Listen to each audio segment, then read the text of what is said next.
जो हाल में खिलाड़ियों के जो मेंटल डिस्टर्बेंस को लेकर जो केस रहे हैं, जिसमें नाओमी ओसाका भी थी, नोवाक जोकोविच भी थे और कुछ अदर स्पोर्ट्स के भी खिलाड़ी थे जो मेंटली स्ट्रॉन्ग नहीं हो पा रहे हैं, उनके ऊपर दबाव इतना बढ़ता जा रहा है देशवासियों का, उम्मीदों का, तो उनके आगे कहीं ना कहीं घुटने टेकते जा रहे हैं, टूर्नामेंट्स से हटते जा रहे हैं। तो ऐसे में उन खिलाड़ियों को क्या करना चाहिए, किससे गाइड लेनी चाहिए, या कोई सलाहकार नियुक्त करना चाहिए उनके साथ? अपने देश में भी 1-2 केस ऐसे मामले आए जहाँ खिलाड़ियों ने मांग की है कि मेंटल डिस्टर्बेंस को लेकर हम लोग भी दबाव में दबते जा रहे हैं। अब खिलाड़ियों के ऊपर भी हर तरह का दबाव होता है, खिलाड़ियों के ऊपर भी हर तरह का दबाव होता है। उसमें कुछ घरेलू परेशानी हो जाती हैं, कुछ चोट का हो जाता है, कुछ अपनी क्या नाम है, कुछ एक कोरोना ऐसा फैला हुआ है, इसमें भी ढंग से प्रैक्टिस नहीं हो पा रही खिलाड़ियों की। तो उसमें प्रैक्टिस अच्छी नहीं होगी तो जो सीटेड खिलाड़ी होते हैं वो सोचते हैं भाई अगर जो मैं बढ़िया परफॉर्मेंस नहीं दे पाऊँगा तो मेरा नाम खराब होगा, ये ठीक नहीं रहेगा मेरे लिए, तो वो जब तक फिट नहीं है तो वो अपना नाम वापस ले लेते हैं। तो मेन चीज़ तो अभी 1-1.5-2 साल से तो कोरोना का ही ज़्यादा प्रकोप हो रहा है। तो कोरोना की वजह से ही खिलाड़ी जो है टूर्नामेंटों से दूर हट रहे हैं, पीछे हट रहे हैं, पूरी प्रैक्टिस नहीं कर पा रहे और कुछ इंजरी हो जाती है। जो एकदम से प्रैक्टिस शुरू करते हैं तो गैप करके, तो उसमें इंजरी का ज़्यादा चांस हो जाता है, इंजरी हो जाती है किसी को। तो मेंटली स्ट्रेस भी जो है, दिमाग जो मेंटल डिस्टर्बेंस हो जाती है खिलाड़ियों को, वो भी कुछ ये हो जाता है कि दबाव आ जाता है, मैंने अब ये रिजल्ट दे रखा है, मैं इससे नीचे जाऊंगा तो थोड़ा गलत हो जाएगा मेरे लिए, तो दबाव बन जाता है उस पर मेडल का या अपना इसका ट्रॉफी का। तो इसलिए थोड़ा ये हो जाता है। तो इसके लिए अपना जो इसके जानकार हैं, सलाहकार हैं, इस तरह से उनसे डिस्कस करके और अपना स्ट्रेस दूर करना चाहिए उनको। तो ये जो स्ट्रेस उनको खिलाड़ी को मिल रहा है आजकल, जैसे अगर आप देश में भी बात करें अपने, तो जिससे टोक्यो ओलंपिक में खिलाड़ियों का अच्छा रिकॉर्ड रहा था, प्रदर्शन रहा, लेकिन अब जैसे पेरिस ओलंपिक आएगा तो उनसे उम्मीदें, अपेक्षाएं और बढ़ती जा रही हैं। तो कहीं ना कहीं ऐसा लग नहीं रहा कि भाई उनका परिवार, देश, उम्मीदें इतनी का भार इतना बढ़ता जा रहा है कि उसमें ही दबते जा रहे हैं, उनका जो एक्चुअल जो परफॉर्मेंस है वो दब रहा है, कहीं ना कहीं वो निकल के नहीं आ पाएगा या नहीं आ पा रहा है।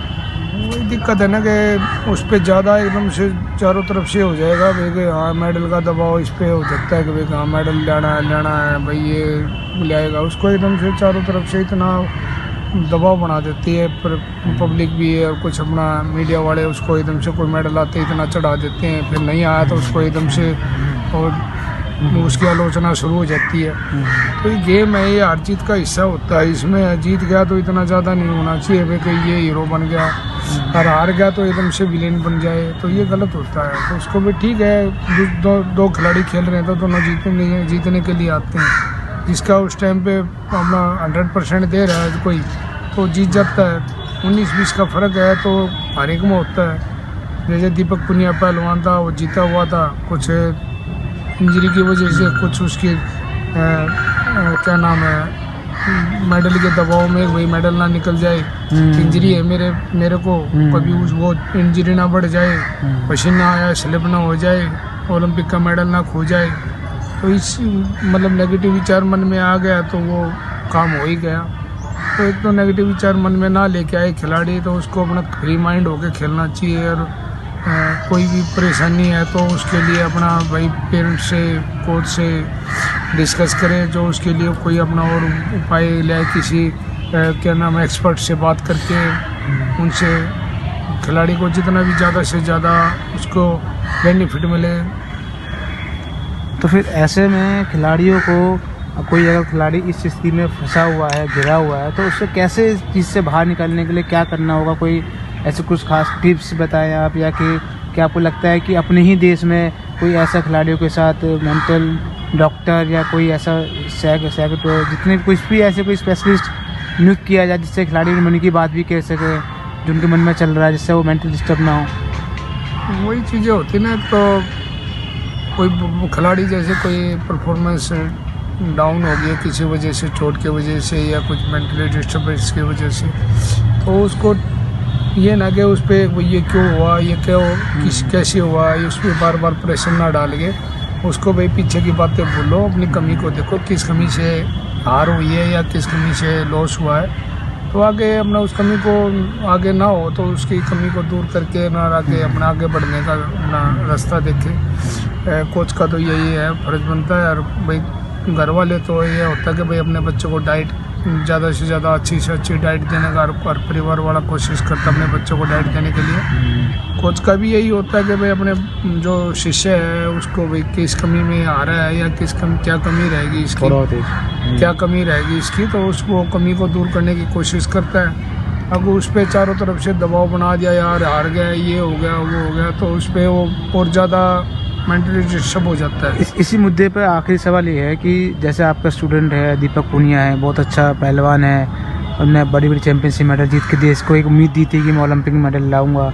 लेकिन कहीं ना कहीं वो वहाँ पे 10 सेकंड उनकी ज़िंदगी के वो भारी पड़ गए। तो जब वो वहाँ से अपने पास अखाड़े में आए, आपके पास आए, तो क्या उस टाइम उनके मेंटली दिमाग में चल रहा था, और जब वो फेल रहे थे फाइनल उस टाइम उनके दिमाग में क्या चल रहा था, और उस स्थिति से वो कैसे बाहर निकल के आए, कैसे आपने उनको बाहर निकाला, क्या समझाया उनको, एक ही बच्चों के लिए उदाहरण हो जाएगा। हमने भाई उसको यही बोला था कि भाई हम भी जैसे एयरपोर्ट पे आया वो, तो हमने उसका पूरा सम्मान दिया, पूरा स्वागत किया, सब खिलाड़ी का साथ में देश ने भी पूरा सम्मान दिया, मीडिया ने भी उनको कोई कमी नहीं रखी है उनको। भाई मेडल की बाउट लड़ा है वो, चलो भाई 4-5 सेकंड रहते वो बाउट हार गया, तो लेकिन हर किसी ने यही कहा था भाई अच्छा है खिलाड़ी है, कोई नहीं, हार जीत होती रहती है, भाई किस कमी में आ रहा है वो कमी आगे ना से दे उसको, आगे उसके आगे ना आए, आगे बाउट खेलता है, कंपटीशन खेलता है, तो वो कमी उसके आगे ना आए, तो कमी को दूर करके, उसकी कमी थी थोड़ा एक डिफेंसिव गेम कर गया वो, 6 मिनट की बाउट में फर्स्ट मिनट में पॉइंट ले गए और 5 मिनट डिफेंस बैठ गया वो, तो वो थोड़ा जो डिफेंसिव था उसका पोजीशन तो ये गलत थी, तो उसने वही सोचा कि अब वो चोट से उभर के दोबारा प्रैक्टिस शुरू कर रहा है, तो उसने भी यही मन बनाया जी मैं अपना अटैक ज़्यादा रखना है, और डिफेंस तो ऐसे ही होता है जी, डिफेंस तो एक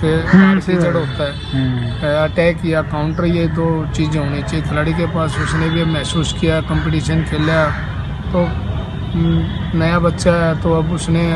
जैसे जैसे उसको कंपटीशन मिल रही है उसको अपना एक्सपीरियंस होता जा रहा है, मतलब कौन से कंपटीशन में कैसे खेलना है, किस खिलाड़ी के साथ कैसे उसने पार पाना है, तो वो चीज़ें कर रहे हैं, हम आपस में डिस्कस करते हैं। भाई डॉक्टर भी है, फिजियो भी है, तो उनकी कंपनी भी साथ दे रही है, और वो जो फेडरेशन है वो भी पूरा सपोर्ट कर रही है उसको,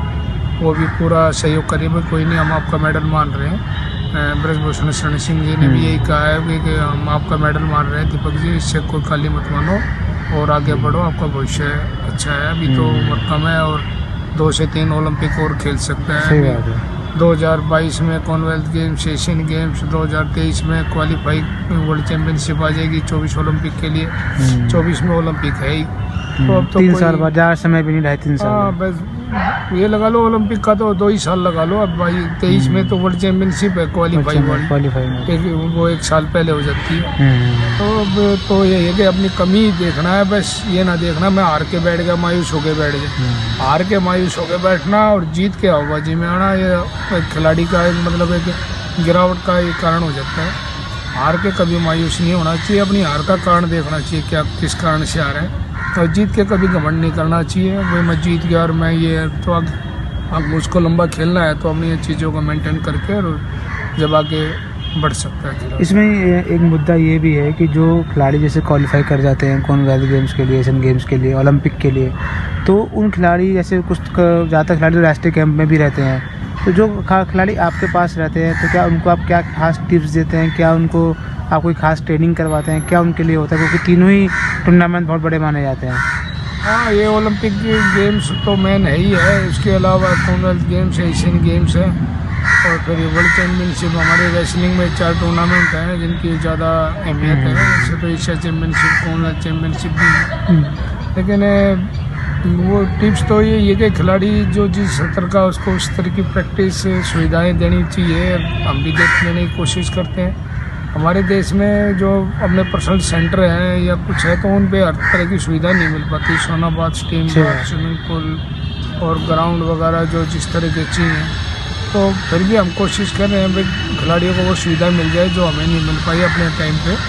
बाकी कैंप जो लगते हैं, इंडिया कैंप लगते हैं, वहाँ तो हर तरह की सुविधा होती है। और फेडरेशन भी और सरकार भी चाहती है भाई खिलाड़ियों को ज़्यादा से ज़्यादा उनको फैसिलिटी दी जाए जिससे उनकी परफॉर्मेंस अप हो जाए। और अब तो कंपनियां भी काफ़ी आगे आ रही हैं जो बच्चों को मतलब डाइट की और किट की कोई प्रॉब्लम नहीं होती। और मेडल आता है कैडेट जूनियर के लेवल पे उनको मतलब स्पॉन्सर कर देते हैं, तो घर वालों को भी ज़्यादा दिक्कत नहीं होती है भाई कि इनकी डाइट पूरी नहीं कर पाएंगे। पहले खिलाड़ियों को ये रहता था कि भाई हाँ ओलंपिक मेडल का हुआ होता था, लेकिन अब मेडल आने लग गए तो सबको ये लग रहा है भाई मैं भी ला सकता, मैं भी ला एक विश्वास जगह है। हाँ, एक विश्वास जगह है, तो इसमें कोई बात नहीं है। और मेडल आगे बढ़ेंगे देश के। आखिरी सवाल ये है कि इसमें आप खास ट्रेनिंग कोई होती है इन बच्चों के लिए जो क्वालिफाई कर जाते हैं ओलंपिक के लिए, कॉमनवेल्थ एशियन गेम्स के लिए, क्योंकि बड़े टूर्नामेंट है सारे? मैं जो क्वालिफाई कंपटीशन तो ओलंपिक के लिए ही होता है, बाकी तो जो अपना जो इंडिया में फर्स्ट आ जाता है तो कॉमनवेल्थ गेम्स और एशियन गेम्स में तो अपना इंडिया क्वालिफाई करना पड़ता है। और ओलंपिक के लिए इंडिया क्वालिफाई करके फिर वो अपने जो टूर्नामेंट होते हैं वे क्वालिफाई करके ओलंपिक के लिए अलग टूर्नामेंट होता है। तो उसमें खास ट्रेनिंग तो होती है, उसको कंपटीशन के हिसाब से वो टूर्नामेंट मिले बाहर वाले पहलवानों से जिनसे उनकी बाउट होनी है, उनसे लड़ने का एक्सपीरियंस मिले, उनसे बाउट हो और अलग अलग पार्टनर से प्रैक्टिस हो। डेली की डेली एक ही पार्टनर, दो पार्टनर से प्रैक्टिस होंगी तो उससे उसका विश्वास भी आएगा। अलग अलग पार्टनर से प्रैक्टिस होगी, अपने अच्छों से प्रैक्टिस करेंगे खिलाड़ी तो उनसे अब उनका हौसला बढ़ेगा, अपनी कमी का पता लगेगा, अपनी खासियत का पता लगेगा, मैं क्या अटैक लगा सकता हूँ, मैं कौन से अटैक से बच सकता हूँ, उसके लिए बचना है तो किस तरह से बचना है। तो कोच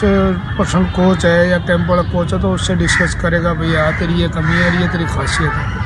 यही चीज़ें होती हैं प्रैक्टिस में। तो